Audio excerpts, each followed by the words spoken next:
మన రాష్ట్రంలో కొంతమంది రాజకీయ నాయకులు, అనేక మంది స్లీపర్ సెల్స్ మేధావులను చూస్తా ఉంటే ఆశ్చర్యం అనిపిస్తది.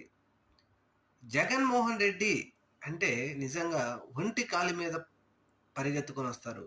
ముఖ్యంగా మీడియా ఛానెల్స్ ఎల్లో మీడియా కూడా ఇదేదో జరిగింది. సత్తెనపల్లిలో ఏమీ జరగకపోయినప్పటికీ జగన్మోహన్ రెడ్డి గారి కారు కిందనే పడిపోయినారని రచ్చ రచ్చ చేశారు. సరే, ఎందుకసల రాష్ట్రంలో ఏం జరిగినా, జరగకపోయినా జగన్మోహన్ రెడ్డి మీద దుమ్మెత్తి పోస్తా ఉన్నారు? రాష్ట్రంలో మరేమి సంఘటనలు జరగట్లేదా? దీని మీద వీరెందుకు మాట్లాడరు అంటే, వీళ్ళు మాత్రం నోటికి టేపేసుకొని కూర్చుంటారు.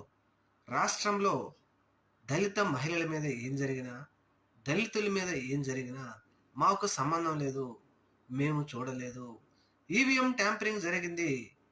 నేను ఆటం బాంబ్ వేస్తానని లోక్సభ ప్రతిపక్ష నేత చెప్పినప్పటికీ మేధావులు, విశ్లేషకులు, స్లీపర్ సెల్స్ మేధావులు ముఖ్యంగా నోరు మెదపరు.